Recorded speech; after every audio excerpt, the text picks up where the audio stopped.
The 12-year-old girl planted her feet on the auction platform and pulled all 4 siblings behind her like a shield. "You want to separate us?" Her voice cracked, but didn't break. "Then you'll have to kill me first." The auctioneer laughed. The crowd shifted away. 5 children, 3 girls, 2 boys, stood alone on that wooden stage, while Montana's September sun beat down without mercy.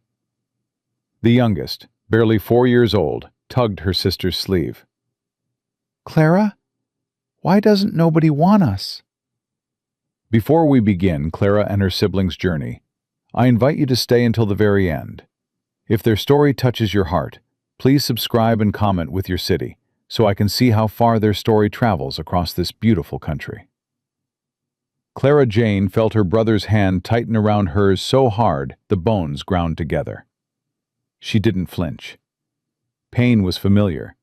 Fear was familiar. This auction platform, with its splintered wood and the smell of livestock still clinging to the boards, was just another place that didn't want them. "Lot 23!" the auctioneer called, his voice carrying that false cheer Clara had learned to hate. 5 children from the Westbrook Home for Orphaned Youth. 3 girls, 2 boys. Healthy stock, all of them. The oldest can read and write. The boy's strong for his age. Good workers, the lot. Clara felt Sam stiffen beside her. He was 10 years old and ready to fight the whole world. She squeezed his hand harder, a warning. Not now. Not yet. "Now, I know what you're thinking," the auctioneer continued, mopping sweat from his brow. 5 mouths to feed. But think of the labor. The older ones can work right away. The little ones will grow into it. A farmer in the front row leaned forward, squinting at them like they were horses he was considering. "I'll take the boy, the older one. Looks like he could handle a plow." "Excellent. We have a bid on the boy. Samuel, step forward, please." Clara's arm shot out, blocking Sam before he could move. "He stays with us." The auctioneer's smile faltered. "Now, miss, that's not how this works."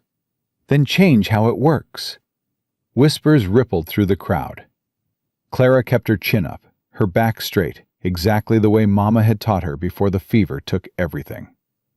"Show them you're not afraid, Clara Jane, even when you are. Especially when you are." "The girl's got spirit," someone muttered.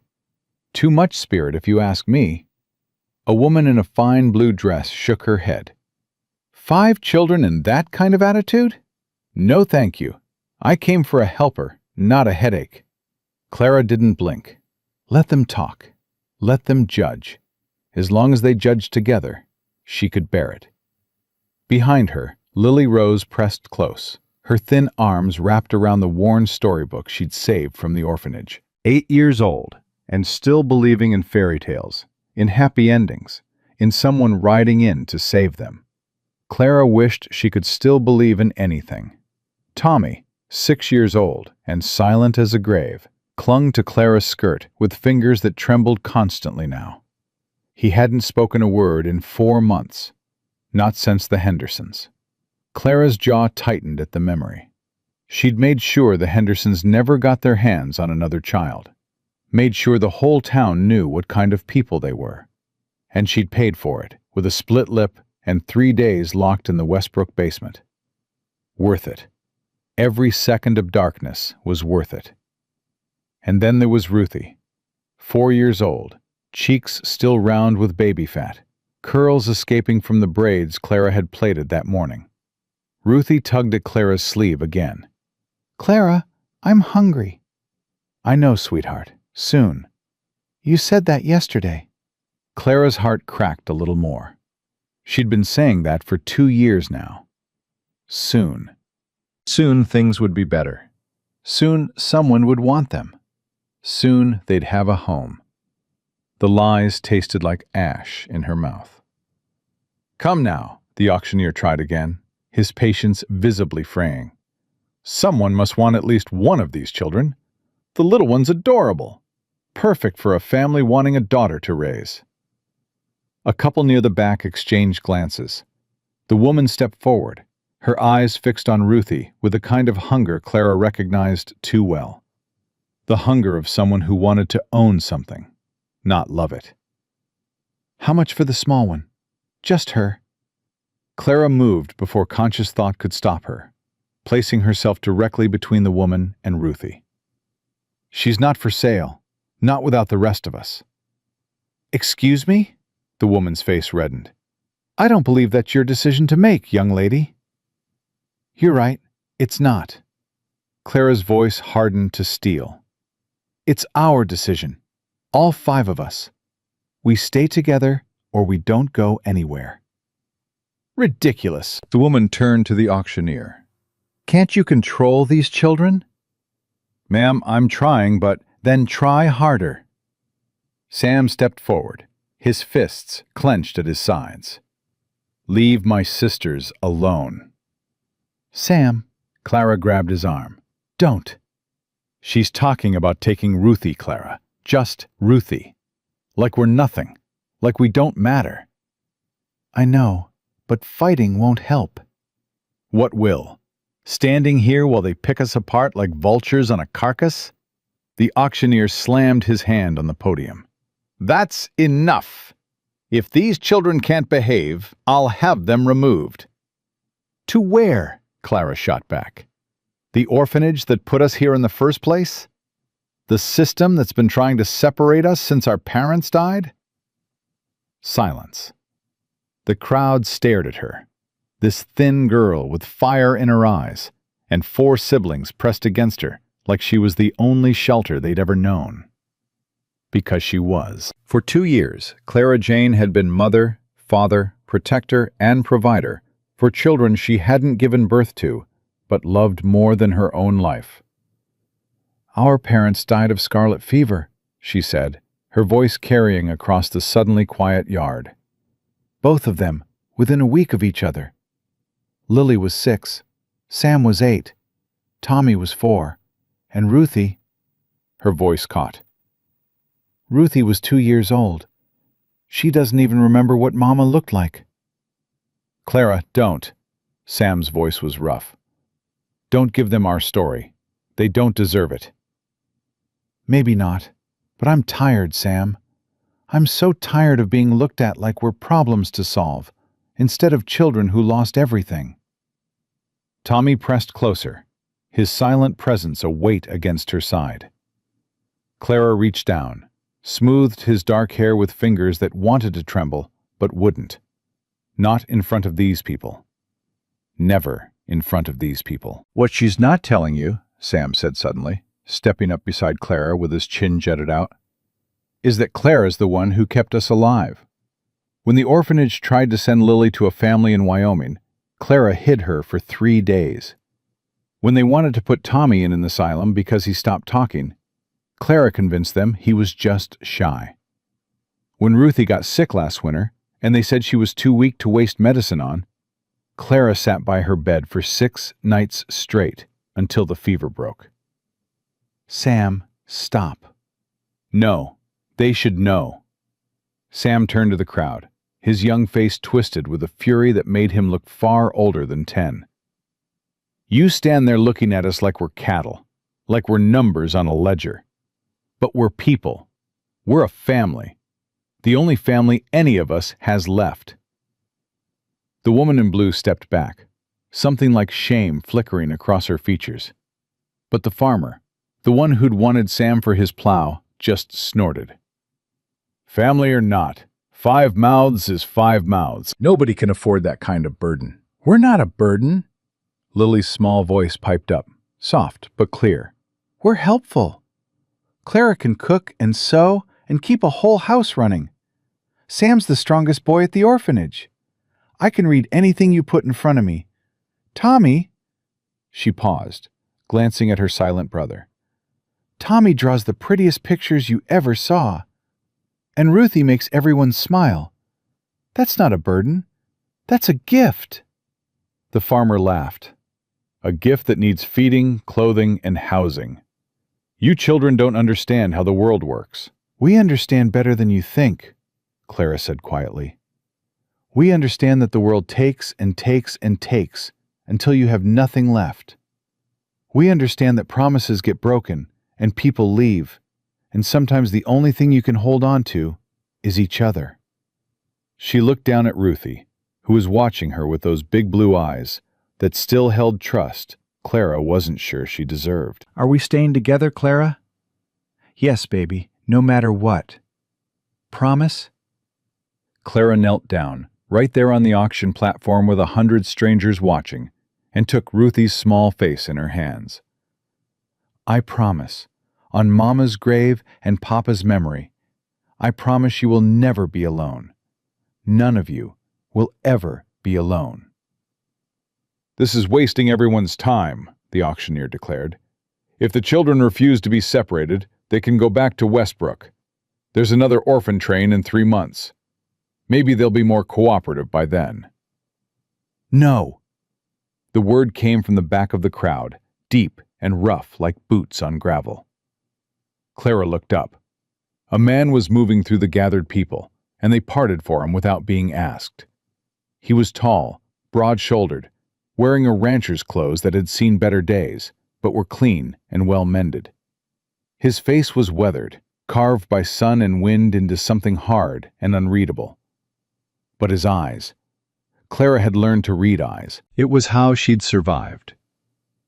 His eyes were gray like storm clouds, and behind the hardness, she saw something that made her breath catch. Pain. Old, familiar, bone-deep pain. She knew that look, saw it in her own mirror every morning. "Did you say something, sir?" the auctioneer asked, clearly irritated. The man didn't answer him. He walked straight to the platform, his boots striking wood with purpose, and stopped at the edge, looking up at the 5 children who'd formed their human shield against the world. "You," he pointed at Clara.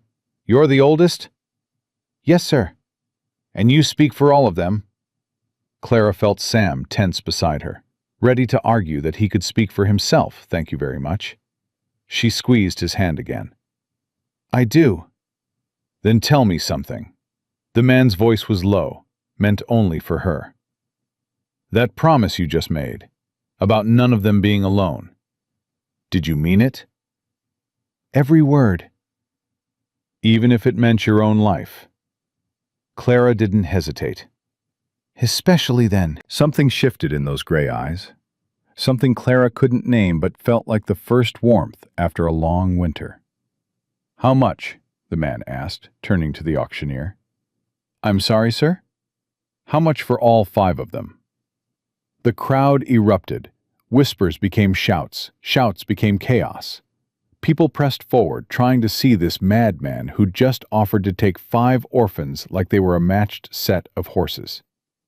"Mr. Thornton, surely you can't be serious," someone called. 5 children? At your age? Alone on that ranch?" "My ranch. My business." "But sir, the expense." "I've got 12,000 acres and 1,200 head of cattle. I think I can manage 5 children." Clara's heart was pounding so hard, she was sure everyone could hear it. This couldn't be real. Things like this didn't happen to children like them. They were the ones nobody wanted. The ones who got passed over and passed around until they aged out of the system with nothing but the clothes on their backs. "Mr. Thornton." The auctioneer had recovered his composure, though his face was flushed with something between embarrassment and greed. "The standard placement fee is $15 per child. For 5, that would be $75. Make it 100. "Sir?" "You heard me." The man, Thornton, reached into his coat and pulled out a leather wallet. $100. And the papers signed today. All 5 children, legally mine before sundown. The auctioneer's eyes went wide. $100 was more than most families earned in months. It was a fortune. It was impossible. Clara watched Thornton count out the bills with steady hands, laying them on the platform edge like he was paying for nothing more significant than a sack of flour. This has to be a trick, Sam muttered. Nobody gives away that kind of money for nothing. Maybe it's not for nothing, Lily whispered back, her eyes shining with that hope Clara had tried so hard to protect. Maybe he's the one. The one what? The one Mama told us about. The good person who finds you when you've given up looking. Clara wanted to tell her not to hope. Hope was dangerous. Hope broke your heart into smaller and smaller pieces until there was nothing left to break. But something in Thornton's eyes, something in the way he'd said, "my business," like he didn't care what anyone thought. Something in the determined set of his jaw. Maybe. Just maybe. The papers will take time to prepare, the auctioneer was saying. You can collect the children tomorrow. No. Thornton's voice cut through the explanation like a blade. They come with me now. Send the papers to my ranch when they're ready. But sir, protocol. I don't care about protocol. I care about getting these children out of this circus and somewhere they can eat a decent meal and sleep in a real bed. Clara felt tears prick at her eyes for the first time in longer than she could remember. She blinked them back. Not yet. Not until she was sure. Not until she knew this wasn't just another temporary stop on the endless road to nowhere. Thornton turned back to them. His expression softened slightly, though Clara suspected most people wouldn't notice the change. She noticed. She noticed everything. You. He was looking at Sam now. You ready to fight me too? Sam's chin came up. If I have to. Good. A boy should be willing to fight for his family. Thornton's mouth twitched in what might have been a smile. I won't give you reason to, but it's good to know you would. He looked at Lily next, at the storybook clutched to her chest like a lifeline. What's that you're holding, miss? Stories, Lily said softly. Fairy tales. My mama used to read them to me. Fairy tales, huh? Thornton nodded slowly. My wife used to say every true story started out as a fairy tale. Guess we'll find out if that's true. His eyes moved to Tommy, who was pressed so close to Clara he was practically inside her skin. The boy stared back, those dark eyes that saw everything and gave nothing away. He don't talk, Sam said, defensive. But he understands everything. He's smart. Smarter than most grown-ups. I don't doubt it. Thornton crouched down, putting himself at eye level with the silent boy. Words aren't the only way to speak, son. I had a horse once who never made a sound, but he told me more than any person ever did. You take your time. Say what you need to say when you're ready to say it. Tommy didn't respond, but Clara saw something in his rigid posture ease. Just a fraction. Just enough. Finally, Thornton looked at Ruthie, who was still holding Clara's hand, but had stopped hiding behind her. And who's this little one? I'm Ruthie, she announced, apparently deciding this stranger wasn't as scary as the others. I'm 4 years old. I got all my teeth except one. And I have a doll named Bessie. But her face got worn off from too much loving. Something cracked in Thornton's expression. Something raw and painful and quickly hidden. Is that so? He said, his voice slightly rough. Well, Miss Ruthie, I think Bessie is lucky to have someone who loves her that much. Are you going to be our new papa? Ruthie, Clara's face flushed. You can't just... It's a fair question, Thornton interrupted. He stood, brushing dust from his knees, and looked at Clara with those storm-gray eyes. I'm not trying to replace anyone. Your mama and papa were your parents. Nothing changes that. But I can offer you something. A home. A place where nobody's going to try to separate you. A chance to be kids instead of survivors. Why? Clara heard herself ask. Why us? Why all of us? Thornton was quiet for a long moment. Around them, the crowd had mostly dispersed, realizing the show was over. The auctioneer was counting his money with barely concealed glee. The afternoon sun was beginning its descent toward the mountains. Because I heard what you said, Thornton finally answered. About staying together or dying together. About promises that mean something. About holding on to each other when the world takes everything else away. He looked out at the horizon, at the distant peaks still crowned with summer snow. I made promises like that once, to people I loved, and I couldn't keep them. They're gone now, and I've spent 7 years thinking I'd never get another chance to make promises that matter. His gaze returned to Clara, heavy with a weight she understood too well. Maybe this is that chance. Maybe it's not.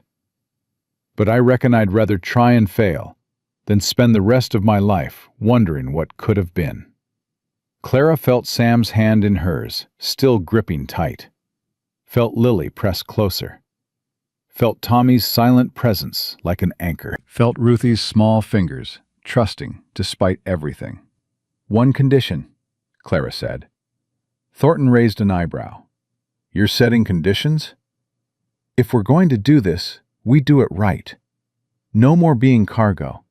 No more being lots and numbers and mouths to feed. We're people.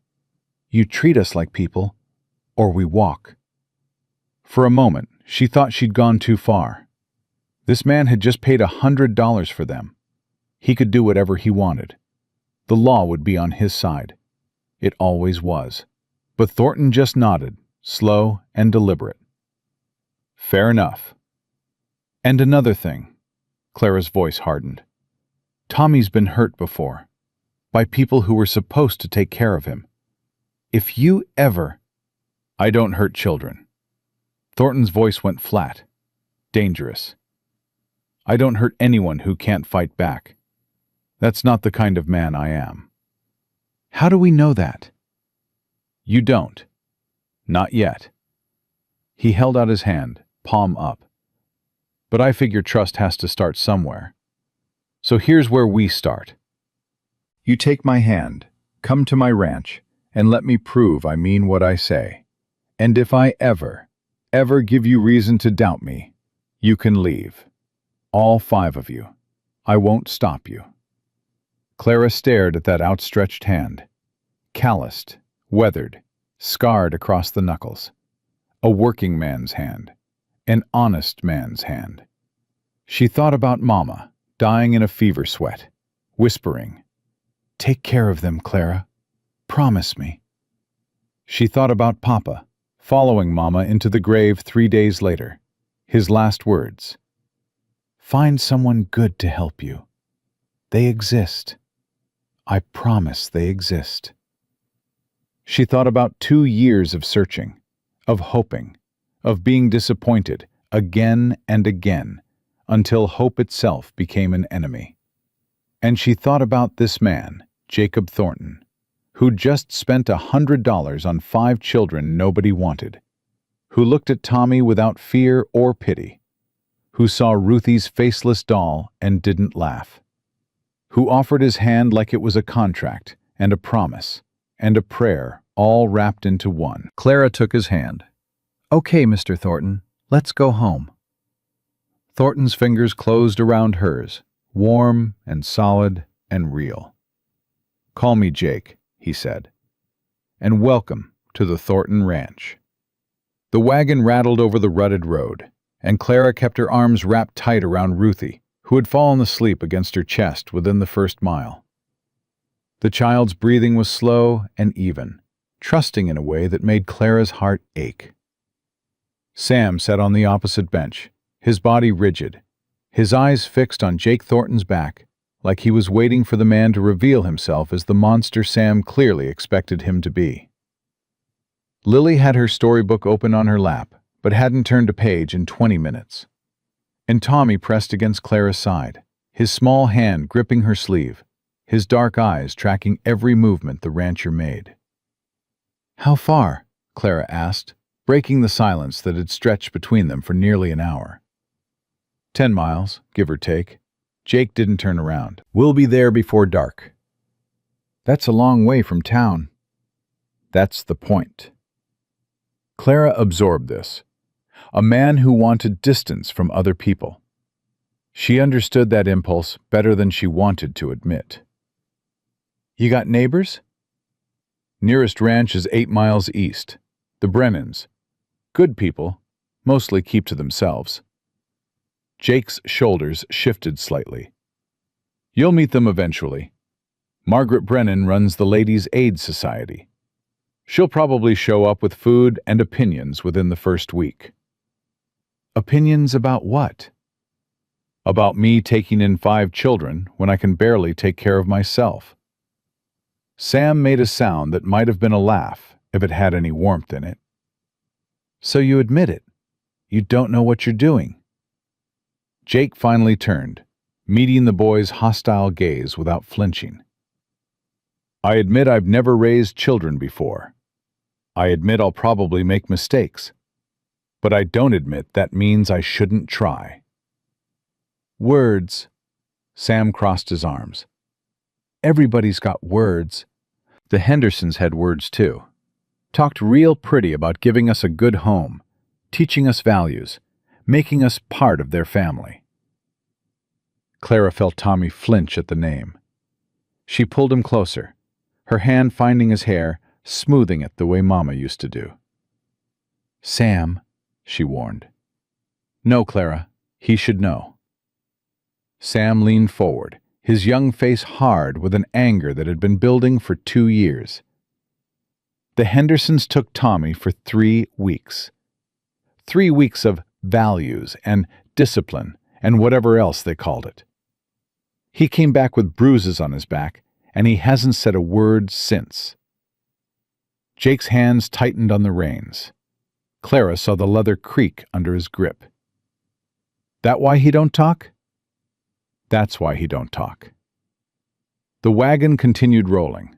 The only sound the crunch of wheels on dirt and the distant call of birds settling in for evening. When Jake spoke again, his voice had changed. Rougher. Darker. You know what happened to the Hendersons? Sam blinked, thrown by the question. They moved.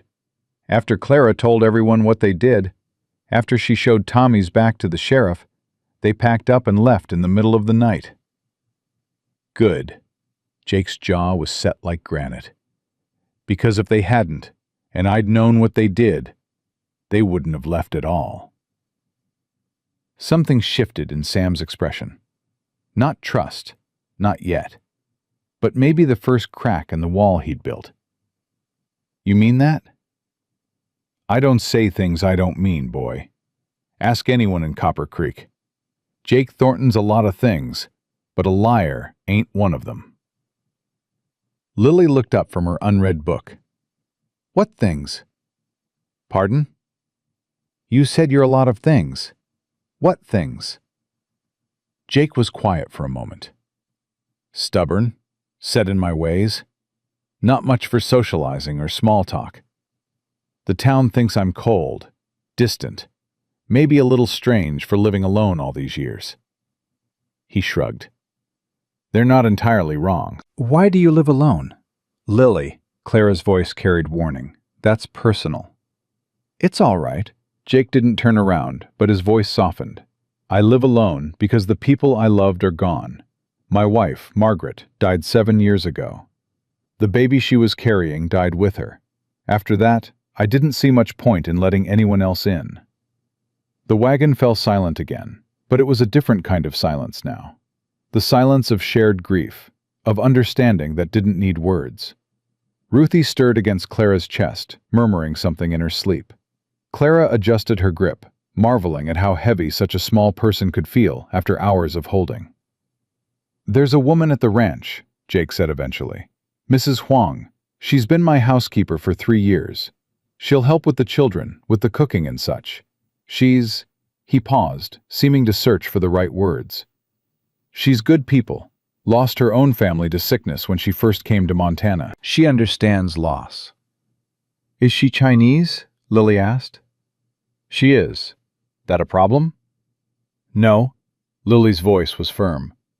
Sister Mary at the orphanage said Chinese people were heathens, but I never believed her. Sister Mary also said reading fairy tales was sinful, so I figure her judgment isn't worth much." Despite everything, Clara felt her mouth twitch. Leave it to Lily to find the logic in kindness.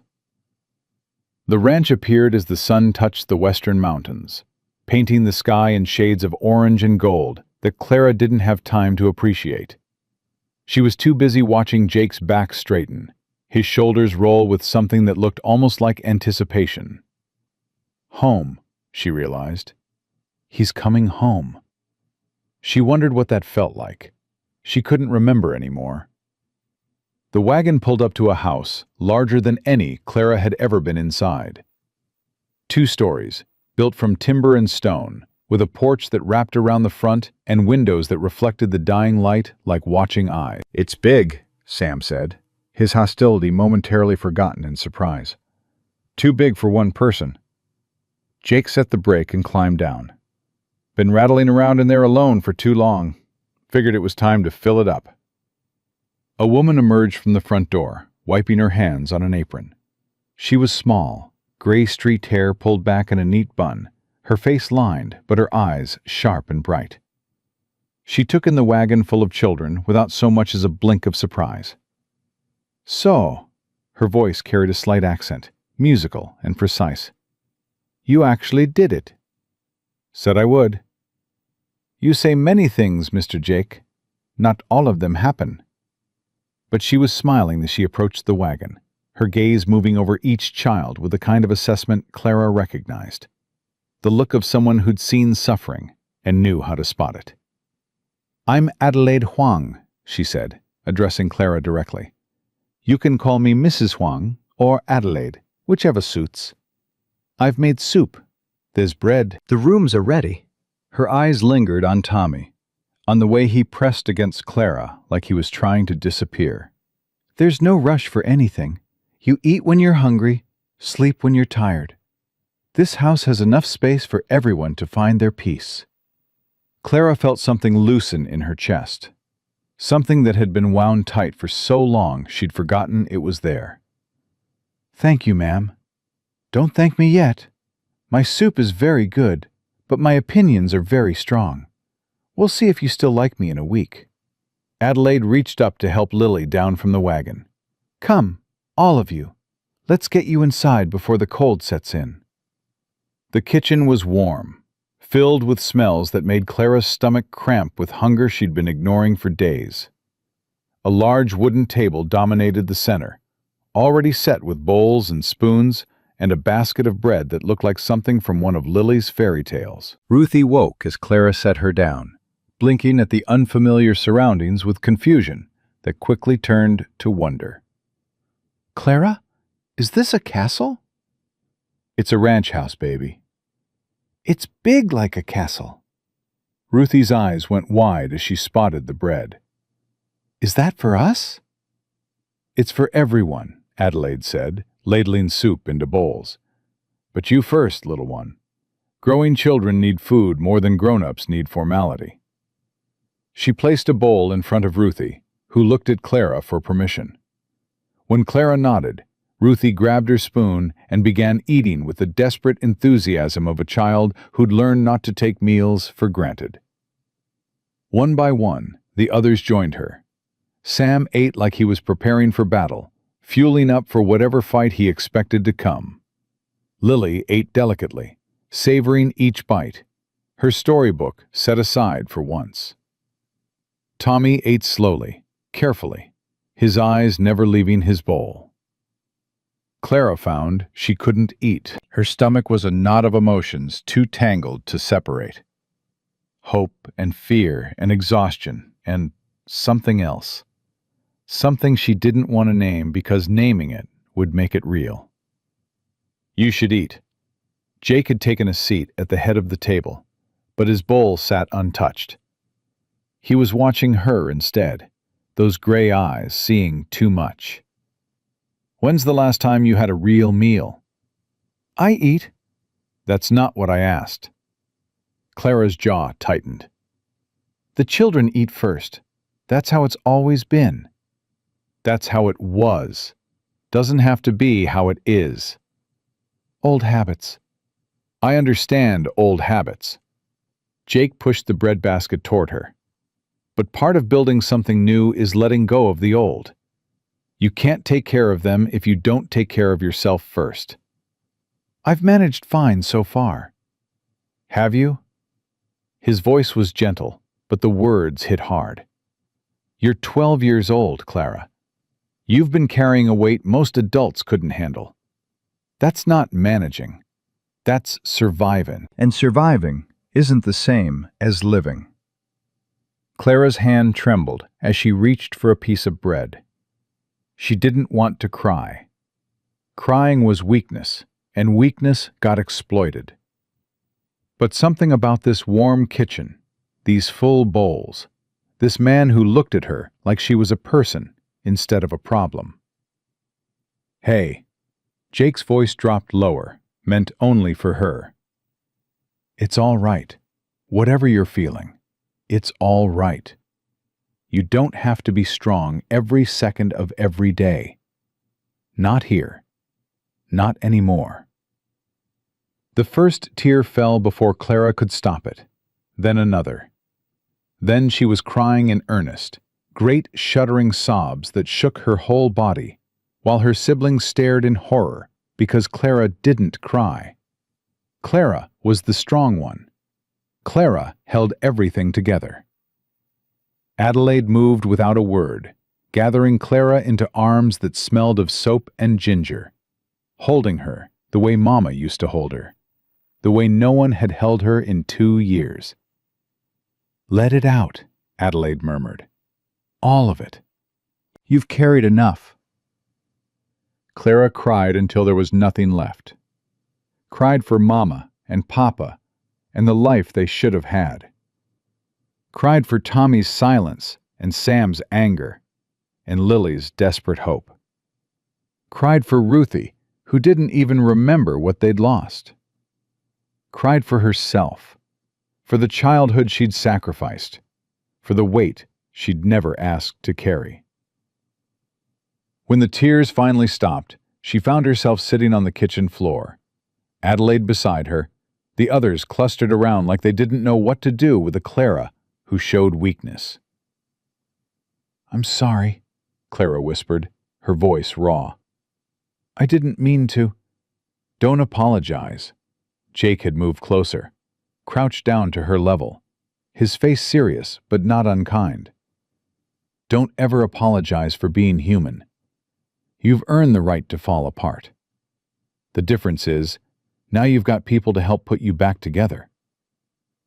Sam knelt beside her, his hostility completely gone, replaced by something that looked almost like fear. Clara, are you okay? She managed a weak laugh. I don't know. I think so. Maybe. You scared me. I scared myself. Lily pressed Ruthie's hand into Clara's. The little girl's face was solemn, her eyes too big, too worried for 4 years old. Don't be sad, Clara. We're in the castle now. Castles are where good things happen.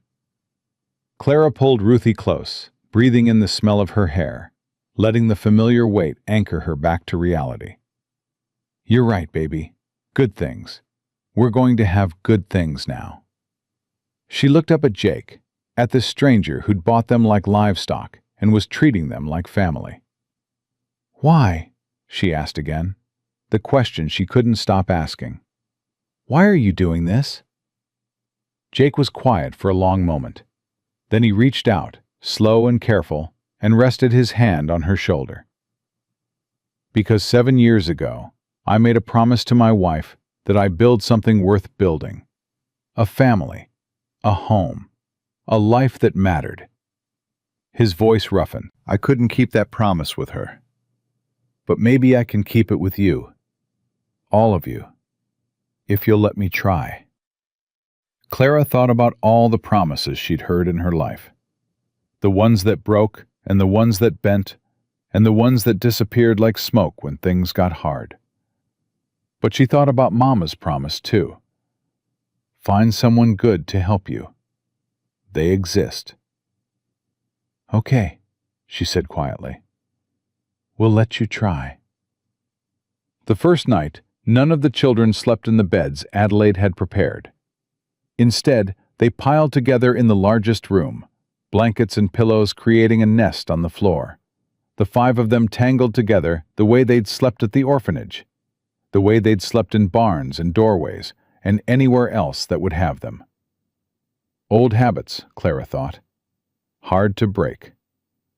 But when she woke in the gray light of early morning, she found Jake sitting in a chair by the door, his head tilted back against the wall, asleep. Guarding them, she realized. Keeping watch through the night, like a sentry. Like someone who understood that safety wasn't just about locks and walls. It was about presence. About someone being there. She watched him sleep for a long moment. This complicated man with his grief and his gruffness and his $100 generosity.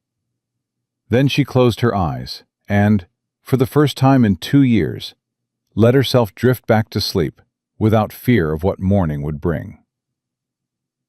Morning brought chaos in the best possible way. Ruthie woke first, as she always did, and her excited exploration of the house woke everyone else. By the time Clara stumbled downstairs, Adelaide was already in the kitchen, and the smell of bacon and eggs filled the air like a promise. "Sit," Adelaide commanded. "All of you. Breakfast first, then we figure out the day." Sam sat reluctantly, his suspicion already rebuilding after the vulnerability of the previous night. Lily had her storybook again, but she set it aside when she saw the food. Tommy slid into the chair closest to Clara, his silence unbroken, but his eyes a little less haunted in the morning light. And Ruthie bounced in her seat, chattering about the castle and the horses she'd seen through the window, and whether she could name them, and did castles have dragons, and would Mr. Jake let her ride a horse if she asked very nicely. "Breathe, baby," Clara said, smiling despite herself. "One question at a time." Jake appeared in the doorway, looking like he'd slept in that chair all night, which he had. His hair was disheveled, his shirt wrinkled, and he was quite possibly the least frightening thing Clara had ever seen. "Morning," he said gruffly. "Morning, Mr. Jake." Ruthie waved her fork in the air. "I saw horses. Can I pet them? Can I ride them? Do they have names? Can I name the ones that don't? I'm very good at names. I named Bessie, and everyone says that's a very good name for a doll." Jake blinked at the onslaught of words. Clara bit her lip to keep from laughing. "The horses have names," he said slowly, clearly not used to being ambushed by 4-year-old enthusiasm. "But I reckon we could find something for you to name. Maybe one of the barn cats." "You have cats, too?" "About 6 of them. They keep the mice down." Ruthie's face lit up like Christmas morning. "This is the best castle ever!" After breakfast, Jake took them outside to show them the ranch. The barn, the corrals, the pastures stretching out to the mountains. Sam's hostility faded the moment he saw the horses, replaced by a hunger Clara recognized. Her brother loved animals, always had. At the orphanage, he'd spent every spare moment with the old mule they kept for hauling supplies. "You ride?" Jake asked, noticing Sam's expression. "Some. Not well." "We'll fix that." Jake pointed to a dappled gray horse watching them over the corral fence. "That's Smoke. He's patient, good for learning. If you want, I can teach you proper." Sam's jaw worked like he was fighting against something. Finally, he gave a short nod. "Yeah, all right." It wasn't forgiveness, it wasn't trust, but it was a start. Tommy, surprisingly, was the one who found his place first. One of the barn cats had recently had kittens, and when Jake showed them the litter, Tommy's face transformed.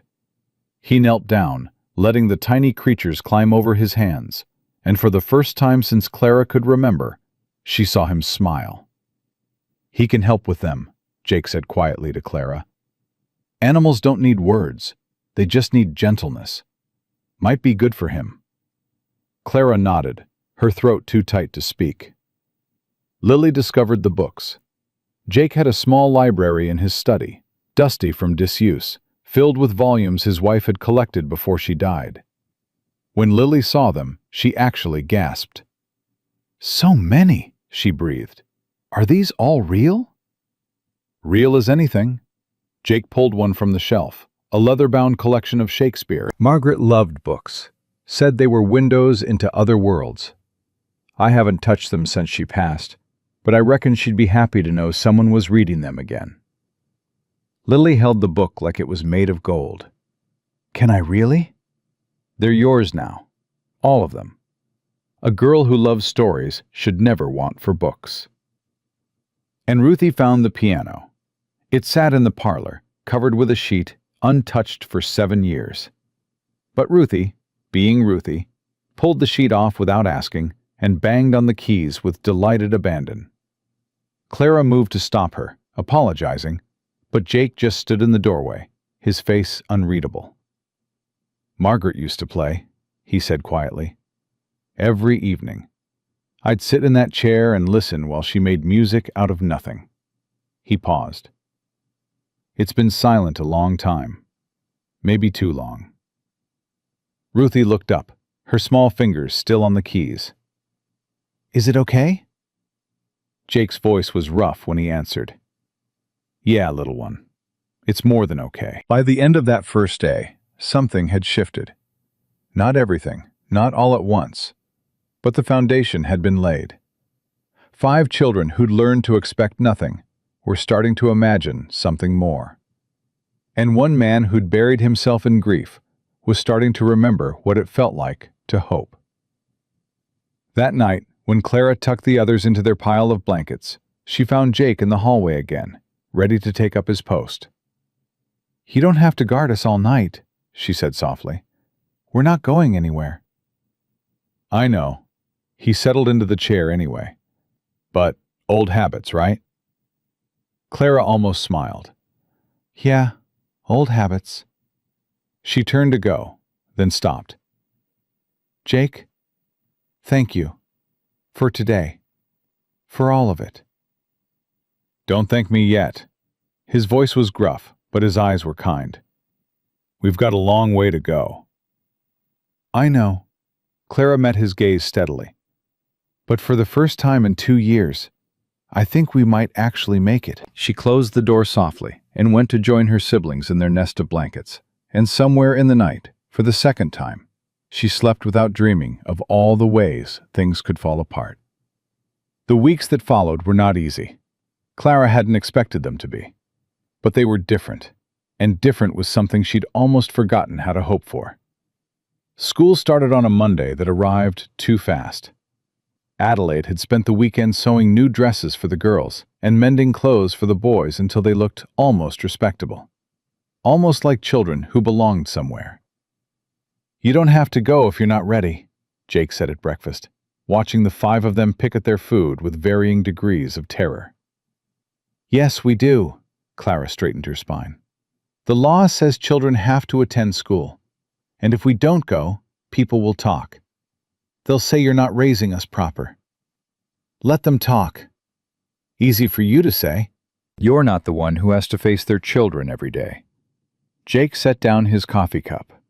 "Fair point. But Clara, if anyone gives you trouble, we handle it ourselves." Sam's voice was hard. "That's how it's always been." "That's how it was," Jake corrected, echoing his own words from their first night. "Here, you've got backup. You don't have to fight alone anymore." Sam snorted, but Clara saw something flicker in his eyes. Something that wanted to believe. The schoolhouse was a white-painted building on the edge of town, filled with children who stopped talking the moment the 5 Thornton orphans walked through the door. Clara felt their stares like physical weight, pressing down on her shoulders, trying to make her small. She refused to shrink. "You must be the Thornton children."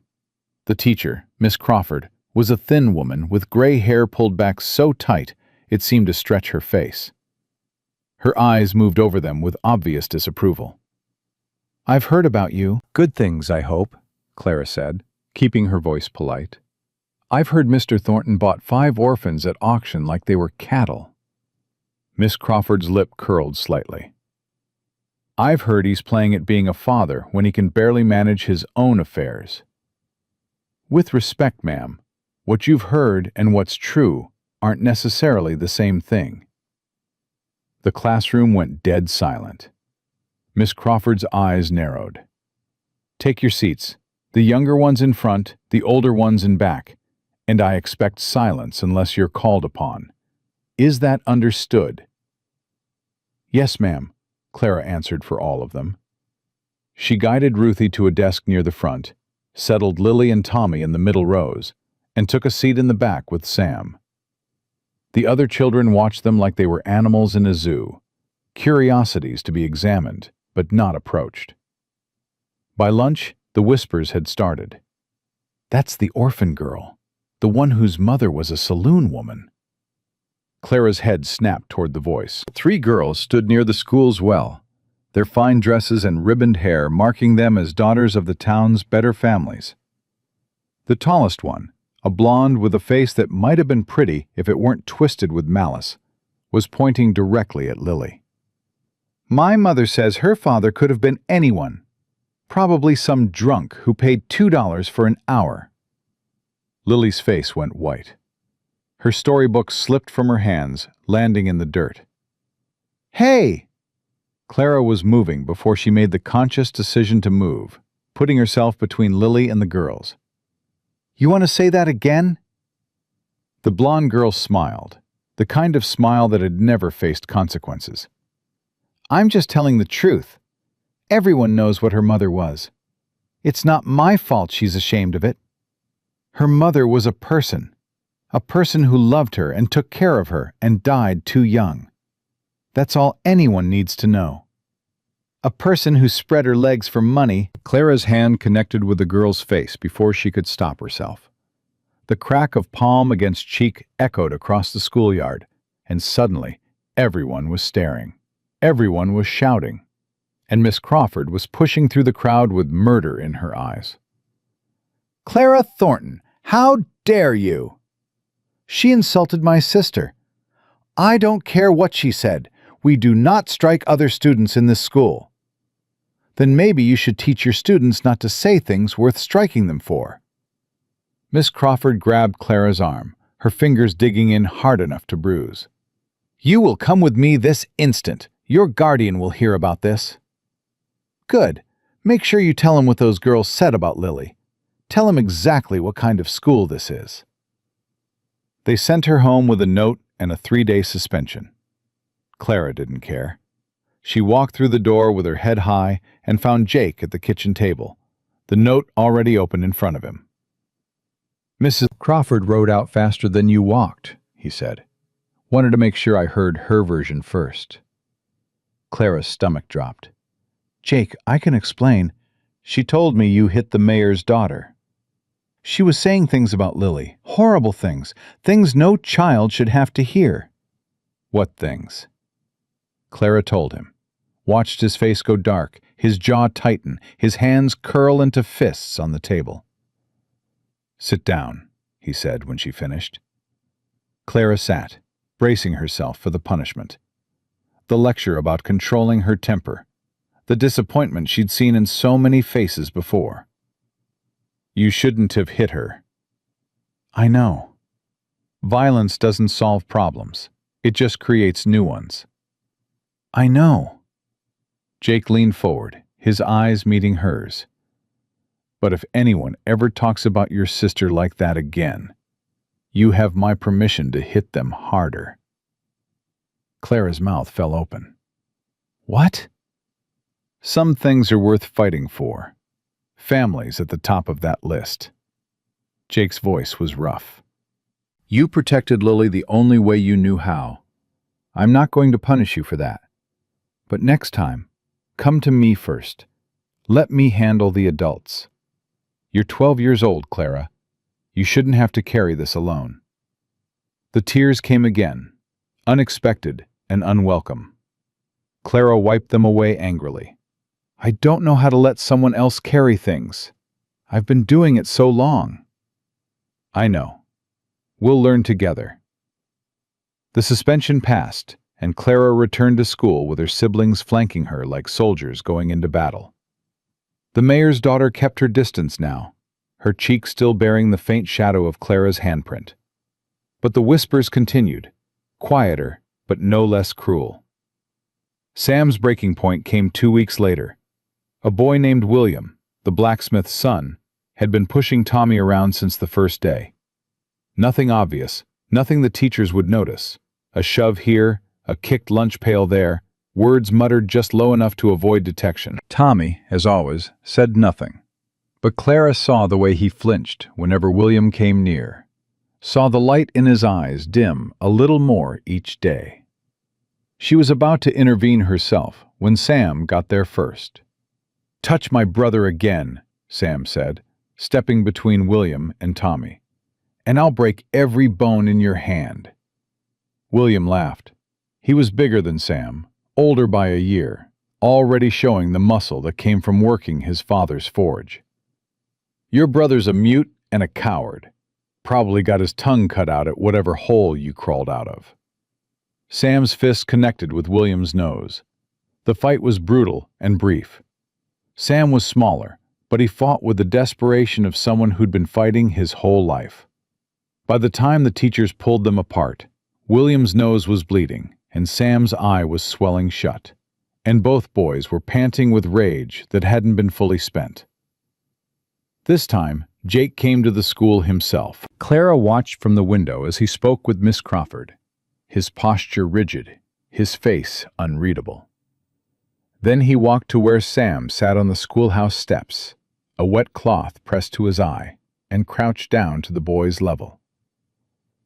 She couldn't hear what they said, but she saw Sam's shoulders shake once, twice. Saw Jake put a hand on his back and leave it there.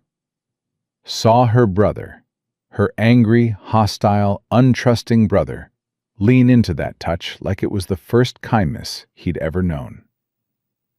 When they came inside, Jake addressed Miss Crawford with cold courtesy.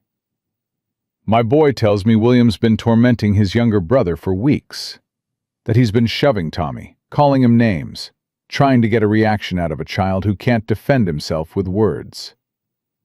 Miss Crawford's face paled. "I wasn't aware." "Maybe you should become aware. Maybe you should pay attention to what happens in your schoolyard instead of what happens on paper." Jake's voice was ice. "Sam will serve whatever punishment you see fit. But if I hear that William, or anyone else, has laid a hand on Tommy again, I won't be having this conversation with you. I'll be having it with the sheriff." They walked home together that afternoon, all 6 of them. Jake had pulled the children out of school early, citing family matters, and no one had dared argue. "Am I in trouble?" Sam asked, his voice small in a way Clara had never heard before. "For fighting? No. For protecting your brother? Never." Jake put a hand on Sam's shoulder. "But we need to talk about what you're carrying around inside you, son. All that anger. It's going to eat you alive if you don't find a way to let it out that doesn't involve your fists." "I don't know how." "Then we'll figure it out together. That's what family does." Sam was quiet for a long moment. Then, so softly Clara almost missed it, he said, "You keep saying that word. Family." "I do. The Hendersons used it too, right before they—" Sam stopped, his jaw working. "Words don't mean anything. Anyone can say words." "You're right." Jake stopped walking, turned to face Sam fully. "Words don't mean anything without action. So watch what I do, not what I say. Give me time to prove that when I say family, I mean it. Can you do that?" Sam studied him with eyes that had seen too much. Then, slowly, he nodded. "Yeah, I can do that." The harvest social came on a Saturday in late October, when the leaves had turned gold and the air carried the first bite of winter. Jake hadn't wanted to go. He'd spent 7 years avoiding exactly these kinds of gatherings, the ones where people smiled to your face and whispered behind your back. But Adelaide insisted. "These children need to be part of the community," she said, laying out their best clothes with military precision. "They need people to see them as more than the orphans Jake Thornton bought. They need to belong." "They belong to me, to this ranch." "Isn't that enough?" "No." Adelaide's voice was gentle but firm. "It's a start, but belonging to a place and belonging to a community are different things. They need both." So they went. The church hall was packed with people, tables loaded with food, children running and shouting, adults gathered in clusters that went quiet whenever the Thorntons walked past. Clara kept Ruthie's hand in hers and her chin up, refusing to let them see how much the stares affected her. "Clara!" Lily tugged at her sleeve, pointing toward a group of girls near the dessert table. "Those are the girls from school, the ones who—" "I see them. Just ignore them." But ignoring them proved impossible. Within minutes, the blonde girl, whose name Clara had learned was Catherine Wells, had cornered Lily near the punch bowl. "I heard your mother was found dead in an alley," Catherine said sweetly, loud enough for nearby adults to hear. "Behind a saloon, with her dress around her waist." Lily's face crumpled. She was 8 years old. She believed in fairy tales, and she'd just had her mother's memory dragged through the mud in front of 100 strangers. Clara started forward, but someone else got there first. Mrs. Margaret Brennan, a round woman with kind eyes and the reputation of someone who didn't suffer fools, stepped directly into Catherine's path. "Catherine Wells. I knew your grandmother. She was a washerwoman before she married up. Scrubbed other people's dirty linens for pennies a day." Mrs. Brennan's voice was pleasant, but her eyes were steel. "We don't judge people by where they came from in this town. We judge them by who they are. And right now, you're being the kind of person your grandmother would be ashamed of." Catherine's face went red. She opened her mouth to respond, but a sharp voice cut through the crowd. "Margaret Brennan, are you threatening my daughter?" The woman who approached was clearly Catherine's mother. Same blonde hair, same cold eyes, same expression of entitled outrage. But where Catherine's cruelty came from youth and ignorance, her mother's came from something deeper, something calculated. "I'm educating your daughter, Harriet," Mrs. Brennan replied calmly. "Something you've apparently neglected to do." "My daughter was simply stating facts. Everyone knows what that child's mother was." What everyone knows and what's appropriate to say to an 8-year-old child are different things. Mrs. Brennan put her arm around Lily, drawing her close. "This girl has done nothing to you or yours. Leave her alone." Harriet Wells' eyes swept the room, landing on Jake, who had moved to stand behind Clara with a hand on her shoulder. "Mr. Thornton, I've been meaning to speak with you about this situation." "What situation would that be, Mrs. Wells?" "This." She gestured at the 5 children like they were an infestation. "You, a single man, living alone with 5 children who aren't your blood? It's improper. It's inappropriate. And frankly, it's suspicious." The hall had gone quiet. Everyone was listening now. Jake's voice was calm, but Clara felt his hand tighten on her shoulder. "I fail to see what business it is of yours how I run my household, Mrs. Wells." "It's every decent person's business when children might be at risk. How do we know what goes on in that ranch of yours? How do we know these children are being properly cared for?" "You could ask them." "Children lie. Children protect the people who hurt them. Everyone knows that." Clara stepped forward, her voice cutting through the murmurs. "I don't know what you're implying, ma'am, but I can tell you right now that Jake Thornton is the kindest, most decent man my siblings and I have ever known. He took us in when nobody else would. He gave us a home, food, safety, things you clearly take for granted. If anyone in this room should be questioned about how they treat children, it's the people who taught their daughters to mock orphans for sport." Harriet Wells' face went purple with rage. You insolent little— That's enough. Jake's voice cracked like a whip. You've said your piece, Mrs. Wells. Now hear mine. These children are under my protection, legally, morally, and permanently. What happens in my household is my business. If you've got concerns, take them to the sheriff. Otherwise, I suggest you step back and let us enjoy the social in peace. The standoff lasted for a long, tense moment. Then Harriet Wells smiled, the kind of smile that promised future trouble. Perhaps I will take my concerns to the proper authorities, Mr. Thornton. Perhaps I will. She turned and swept out of the hall, Catherine trailing behind her, leaving a wake of whispers and sideways glances. Mrs. Brennan squeezed Lily's shoulder. Don't you mind her, sweetheart. Harriet Wells has been causing trouble in this town since before you were born. Her bark is worse than her bite. But Clara saw Jake's face, saw the worry he was trying to hide, and knew that this wasn't over. Whatever Harriet Wells was planning, it wouldn't end with words at a social. The drive home was quiet. Even Ruthie, usually chattering, sensed the tension and stayed silent, her small hand clasped in Clara's. When they reached the ranch, Jake stopped the wagon but didn't climb down. I want you all to listen to me, he said, his voice steady despite the storm Clara could see in his eyes. What happened tonight? That woman and her accusations. It's not going to go away.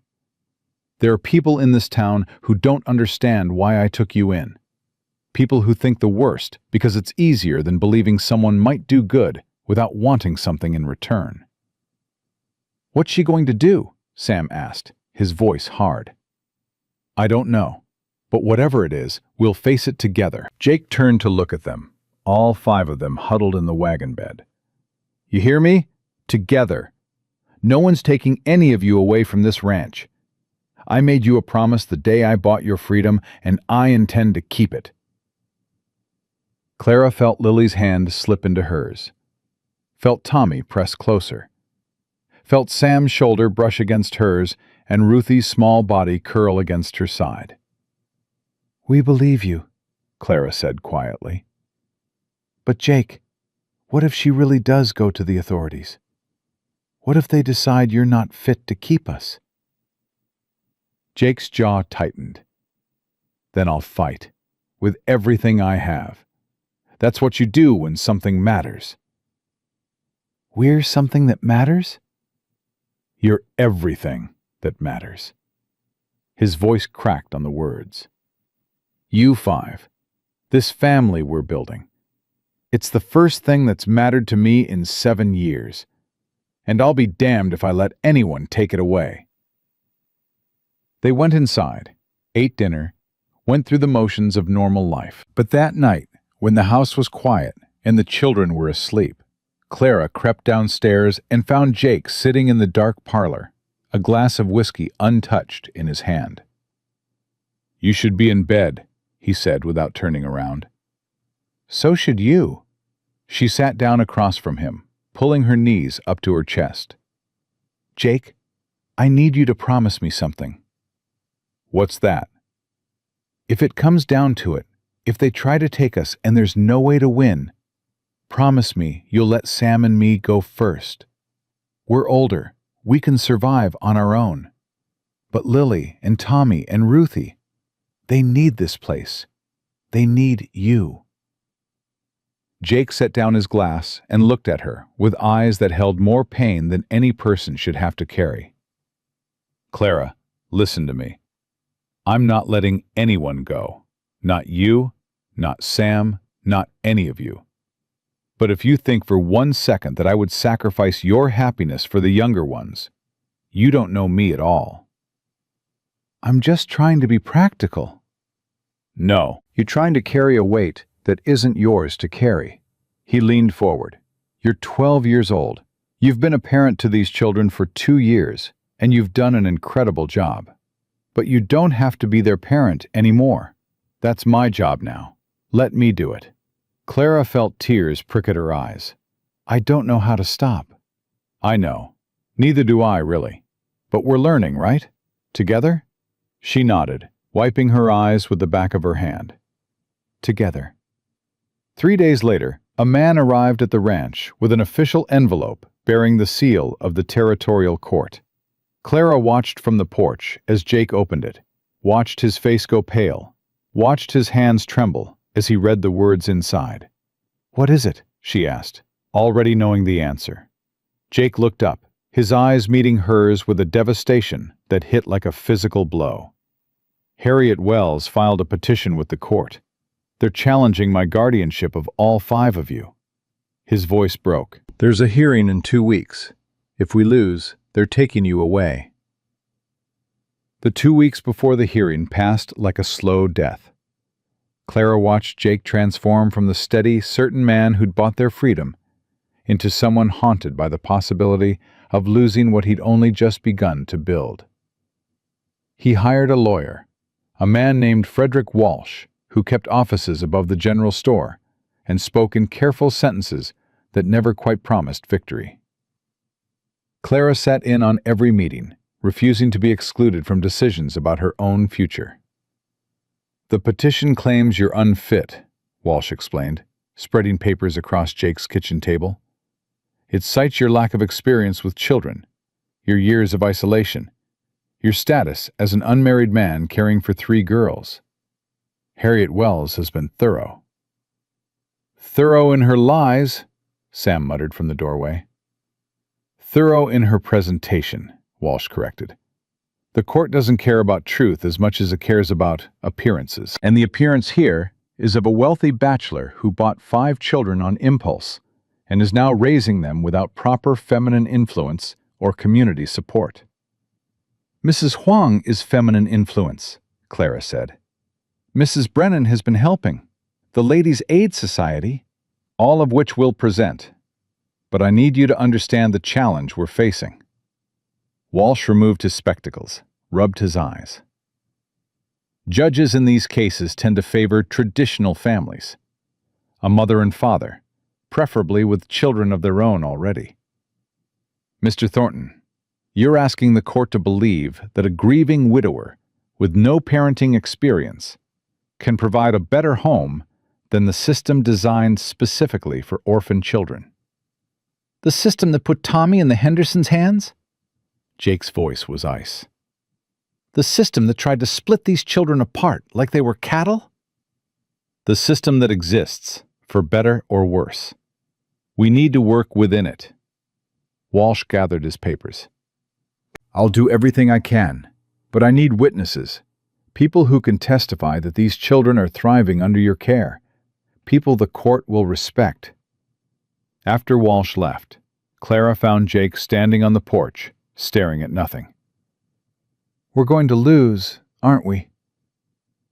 Jake didn't answer for a long moment. When he spoke, his voice was rough. "I won't let that happen." "But if it does, if the judge decides—" "Clara." He turned to face her, and she saw something in his eyes she'd never seen before. Fear. Raw, uncontrolled fear. "I can't think about that. If I think about losing you, any of you, I won't be able to function. I need to believe we're going to win. I need that belief to get through the next 2 weeks." "Okay." Clara stepped closer, put her hand on his arm. "Then we believe. All of us. Together." The days blurred into preparation. Adelaide gathered letters from the Ladies' Aid Society women who'd watched the children at church functions. Mrs. Brennan wrote a statement so passionate it made Clara cry when she read it. Even Tom, Jake's foreman, offered to testify about the changes he'd seen in Jake since the children arrived. "Man was a ghost before you came," Tom told Clara one afternoon in the barn. "Going through the motions of living without actually being alive. You kids, you brought him back. Anyone with eyes can see it." But not everyone had eyes. Or rather, not everyone wanted to see. The night before the hearing, none of them slept. They gathered in the parlor like soldiers preparing for battle. The fire burning low, the silence heavy with everything no one knew how to say. What if they separate us? Lily's voice was small, her storybook clutched to her chest. What if they send us to different places, and we never see each other again? That won't happen, Sam said, but his voice lacked conviction. You don't know that. You can't promise that. Lily's eyes filled with tears. I finally found a place where I belong, where people don't call me names or say horrible things about Mama. And now they want to take it away. Tommy moved closer to her, silent as always, but his hand found hers and held tight. Ruthie, who didn't fully understand what was happening, but sensed the fear, crawled into Jake's lap and wrapped her arms around his neck. I don't want to go back to the before place, she whispered. I want to stay in the castle, with you. Jake held her close, his eyes meeting Clara's over Ruthie's dark curls. You're not going anywhere, he said, his voice fierce. None of you. I don't care what any judge says. I don't care what papers they wave around. You're my family. And family doesn't give up on each other. The courtroom was packed. Clara hadn't expected that, hadn't anticipated the crowd of townspeople who'd come to watch the spectacle of Jake Thornton fighting for his makeshift family. Some faces were friendly, the ladies' aid women and their husbands, Tom and his wife Margaret. But others were hostile, allies of Harriet Wells, people who'd already decided the outcome. Judge Cornelius Gray presided from a raised platform, his gray beard and stern expression giving nothing away. He was a circuit judge, Clara had learned, traveling from town to town, dispensing justice according to the law and his own interpretation of it. Their fate rested in this one man's hands. This hearing will come to order, Judge Gray announced. We are here to determine the fitness of Mr. Jacob Thornton to serve as guardian to the minor children, Clara Jane, Samuel, Lily Rose, Thomas, and Ruth Ann, collectively known as the Thornton Five. The Thornton Five. Clara hadn't heard that name before, but something about it made her sit up straighter. They had a name. They were a unit. They belonged together. The opposing lawyer, a sharp-faced man named Rutledge, who'd been brought in from Helena specifically for this case, stood first. Your Honor, the petitioner, Mrs. Harriet Wells, has filed this motion out of genuine concern for these children's welfare. Mr. Thornton is a bachelor, a recluse, a man with no experience raising children and no proper support system in place. These 5 orphans deserve a stable home with a mother and father, not a lonely rancher playing at family because he couldn't build a real one of his own. Clara felt Jake stiffen beside her, his hands curled into fists on his knees. Walsh stood to respond. Your Honor, Mr. Thornton has provided these children with something they've never had before, a home where they are valued, protected, and loved. He has employed a full-time housekeeper to assist with domestic matters. He is engaged with the community through church functions and social events. He has done everything in his power to give these children the childhood they deserve. And yet, Rutledge countered, the oldest girl was suspended from school for violence. The oldest boy was involved in a physical altercation. There have been reports of the children behaving wildly, of inappropriate conduct. What reports? Walsh demanded. From whom? From concerned citizens who wish to remain anonymous. Anonymous accusations should carry no weight in this court. Judge Gray held up a hand. Enough. I'll hear testimony from both sides before making any determination. Mr. Rutledge, call your first witness. Rutledge called Harriet Wells herself, who took the stand with the composed confidence of someone who'd never been denied anything she wanted. Mrs. Wells, can you describe your concerns about the Thornton household? Of course. Harriet smoothed her skirts, her eyes sweeping the courtroom. Mr. Thornton is a known recluse. He spent the past 7 years avoiding all social contact, living alone on that ranch like a hermit. When he suddenly appeared at the orphan auction and purchased 5 children. Naturally, the decent people of this community were concerned. Concerned about what, specifically? About his motives, about his capability, about what might be happening in that isolated ranch house with no one to witness it. Harriet's voice dripped with implication. 3 of those children are young girls, Your Honor. One of them is only 4 years old. And Mr. Thornton has no wife, no female relatives, no proper supervision. Clara's stomach churned with rage. The woman was suggesting. No, she was more than suggesting. She was painting Jake as something monstrous without ever saying the words directly. Has any child reported abuse or mistreatment? Judge Gray asked. Children don't report such things, Your Honor. They're taught to protect their abusers. Everyone knows that. So you have no actual evidence of wrongdoing? I have concern, Your Honor. Deep, genuine concern for the welfare of these innocent children. Walsh cross-examined her with precision, exposing the personal grudge behind her concern. The confrontation at the Harvest Social, her daughter's cruelty to Lily. By the time Harriet stepped down, her composure had cracked, showing the vindictive woman beneath. But Clara wasn't sure it was enough. Walsh called his witnesses one by one. Adelaide testified about the children's improving health, their growing confidence, their obvious love for Jake. Mrs. Brennan spoke about watching them at church functions, seeing the bond they'd built. Tom described the changes in Jake himself, how the light had come back into his eyes, how he'd started living again instead of just existing. Then Walsh called Clara. She walked to the witness stand on legs that wanted to tremble, sat down in the hard wooden chair, and faced a courtroom full of strangers who would decide her fate. Miss Clara, Walsh began gently, can you describe your life before Mr. Thornton took you in? Clara thought about the orphanage, the cold beds and colder adults, the constant fear of separation, of being split from her siblings and scattered to the winds like leaves. We had nothing, she said quietly. Not just material things, though we didn't have those either. We had no safety, no certainty. Every day was about survival, about getting through until the next day without losing each other. And now? Now we have a home, a real home, with someone who sees us as people instead of problems. Clara's voice strengthened. Jake Thornton didn't buy us out of pity or charity.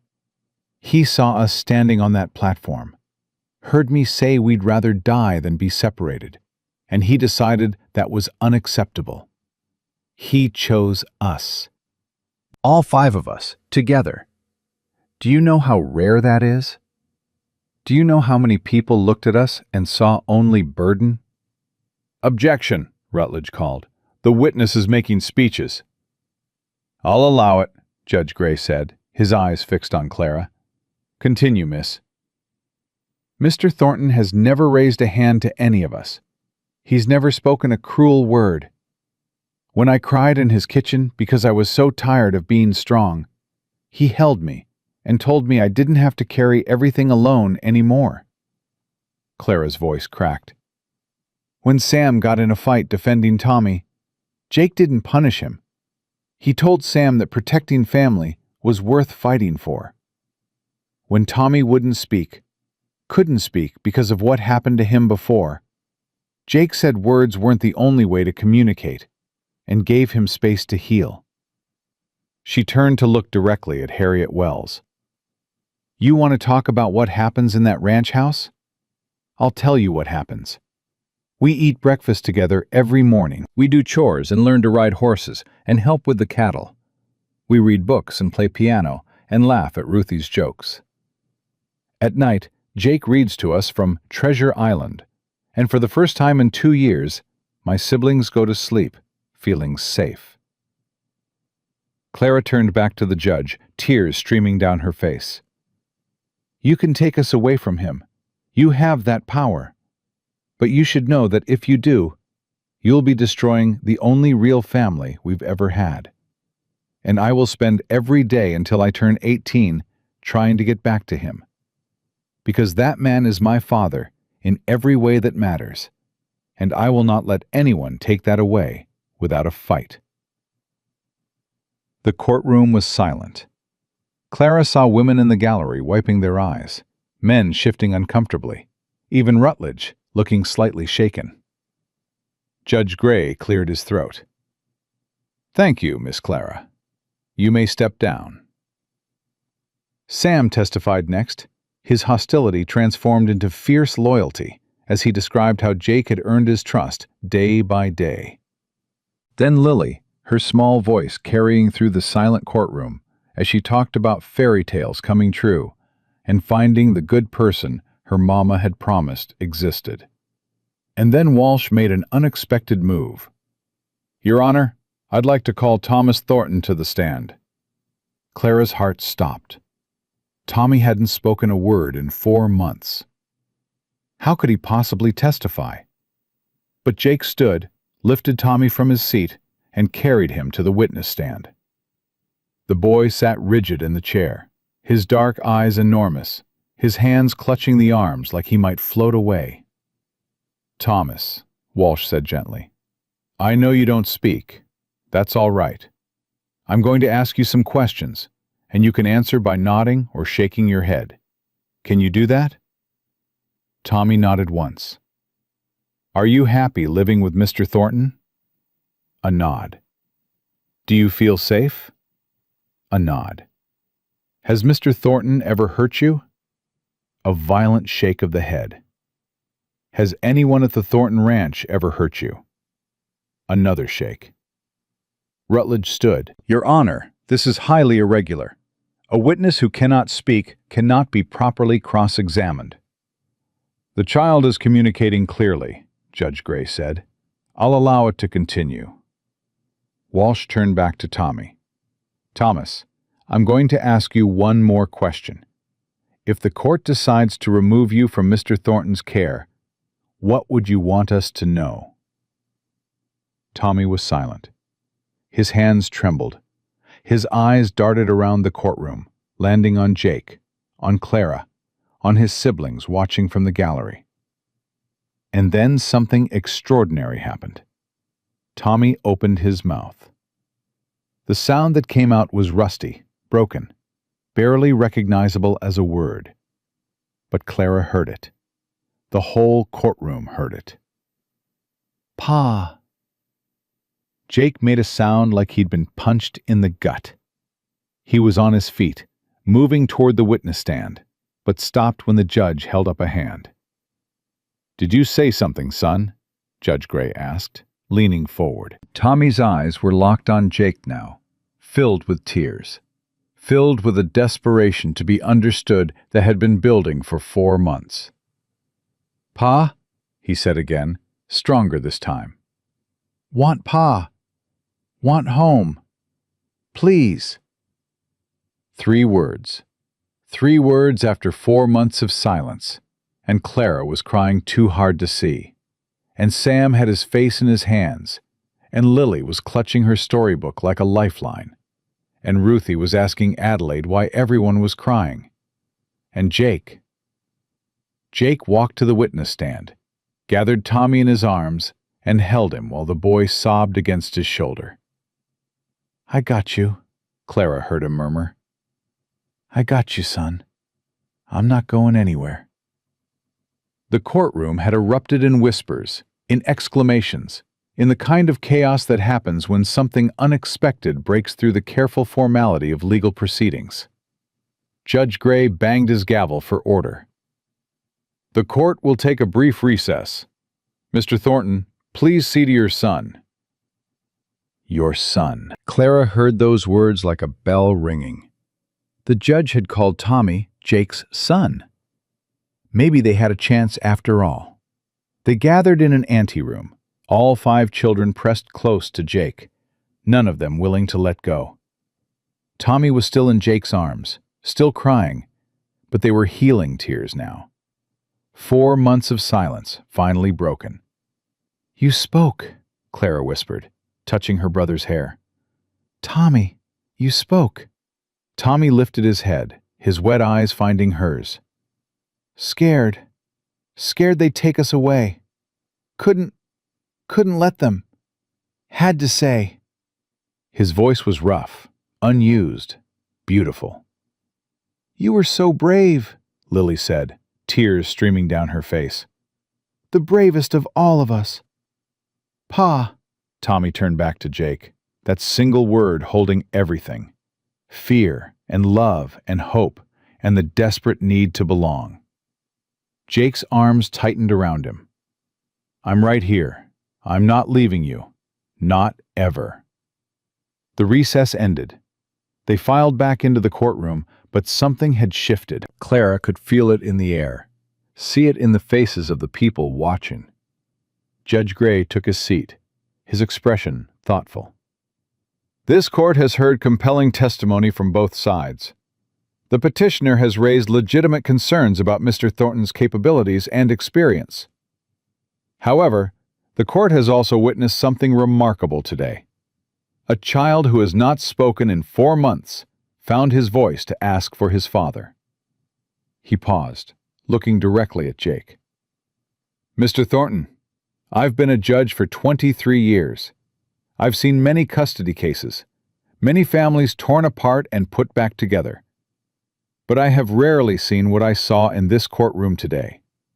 Children who would fight for their guardian, a man who clearly loves them without reservation, a family built not on blood, but on choice.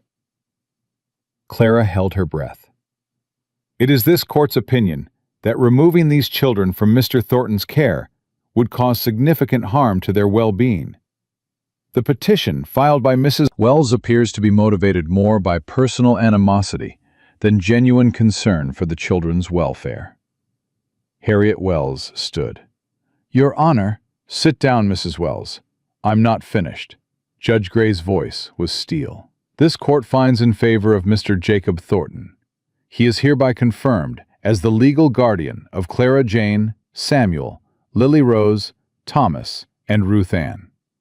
Furthermore, given the circumstances of this case, the court recommends that Mr. Thornton proceed with formal adoption proceedings to secure these children's futures permanently. Adoption, not just guardianship.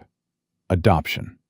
Clara couldn't breathe, couldn't think, couldn't do anything but stand there as the gavel came down and the judge declared the hearing concluded, and the gallery erupted in cheers, and Harriet Wells stormed out with her lawyer trailing behind.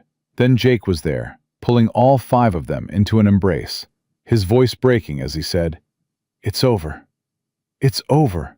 You're mine. You're really mine." And Clara, who had spent 2 years being strong, who had carried her siblings through hell and back, finally let herself believe that they'd made it. They were home. The ride home from the courthouse felt different than any journey Clara had taken before. The wagon rattled over the same rutted road, past the same fields and fences, but everything had changed. She kept looking at her siblings, at Jake, at the Montana sky stretching endless above them, waiting for someone to tell her it was a dream. No one did. Ruthie fell asleep against Adelaide's shoulder, exhausted from a day she didn't fully understand, but had felt in every fiber of her small body. Lily clutched her storybook, but for once she wasn't reading. She was watching the landscape roll by with eyes that finally believed good things could happen to people like them. Sam sat rigid beside Clara, his jaw tight, his hands clenched on his knees. She knew that look. He was waiting for the other shoe to drop, for the universe to snatch away what they'd just been given. Sam, she touched his arm. It's real. We won. I know. Then why do you look like you're heading to a funeral? Sam was quiet for a long moment. When he spoke, his voice was rough. Because I spent 2 years learning that good things don't last. That hope is just another word for disappointment waiting to happen. I don't know how to turn that off. You don't have to turn it off. Jake's voice came from the front of the wagon. He'd been listening. Of course he'd been listening. You just have to let yourself feel both things at once. The fear and the hope. The doubt and the belief. Eventually, one of them wins out. But you don't have to choose right now. Sam absorbed this. Then, slowly, some of the tension drained from his shoulders. You really think they'll let you adopt us? All 5 of us, permanent and legal? I don't think. I know. Jake turned to look at them, his gray eyes steady. Judge Gray recommended it himself. We'll start the paperwork tomorrow. By Christmas, you'll be Thorntons. Every single one of you. Thorntons. Clara rolled the word around in her mind, tasting it. Clara Jane Thornton. It felt strange. It felt right. It felt like the beginning of something she'd stopped believing in. Tommy, still tucked against Jake's side on the wagon bench, made a small sound. He'd been quiet since his breakthrough in the courtroom, not reverting to silence, but conserving words like precious resources. Pa? His voice was still rusty, still uncertain. Home now? Yeah, son. Jake's voice cracked on the word. Home now. The weeks that followed were filled with paperwork and legal proceedings. But this time there was no fear attached to the process. Walsh guided them through the adoption requirements with efficiency, and Judge Gray expedited the case, citing the extraordinary circumstances and the clear bond between Jake and the children. Clara watched her siblings transform day by day. Sam threw himself into ranch work with an intensity that surprised everyone, learning to rope cattle and mend fences and ride like he'd been born in the saddle. The anger that had defined him for so long didn't disappear, but it found healthier outlets. When frustration built up, he'd saddle Smoke and ride until the tension burned away. "You're good with horses," Jake told him one evening after watching Sam gentle a skittish mare. "Natural talent." Sam's face flushed with something that might have been pride. "My pa, my real pa, he used to say the same thing. Before he died." He was right. Yeah. Sam patted the mare's neck. I guess he was. Lily discovered that the magic she'd always sought in fairy tales existed in the real world too, just in different forms. She started writing her own stories, filling notebooks with tales of orphans who found families, of children who overcame impossible odds, of love that conquered everything. Adelaide found her one afternoon, scribbling furiously at the kitchen table. "What are you writing, little one?" "Our story." Lily looked up, her eyes shining. "I'm writing down everything that happened, so we never forget. So our children will know, and their children after that." "That's a beautiful thing to do." "It's important." Lily's voice was serious. "Stories matter. They show people what's possible. And our story, it shows that even when everything seems hopeless, family can find you if you're brave enough to let it." Tommy's recovery was slower, more fragile, but undeniably real. His words came in trickles at first, single syllables and short phrases, but as the weeks passed, as safety became something he could count on instead of fear, the trickles became streams. He talked to the barn cats first, soft, murmured conversations that no one else could hear. Then to the horses, then to Adelaide, then to his siblings, and finally, haltingly but surely, to Jake. "Pa!" Tommy appeared in the doorway of Jake's study one evening, a piece of paper clutched in his hands. "Made this. For you." Jake set aside his accounts and took the paper. It was a drawing, rendered in the careful detail of a child who saw the world more clearly than most adults. A ranch house with 5 children playing in the yard. A tall man watching from the porch.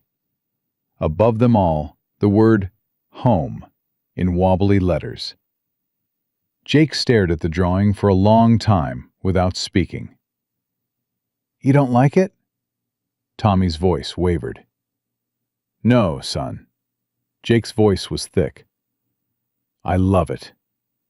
I love it more than I can say. He pulled Tommy onto his lap, held him close, and they sat together in the lamplight while the rest of the house moved around them. And Ruthie, irrepressible Ruthie, remained the light that kept them all going.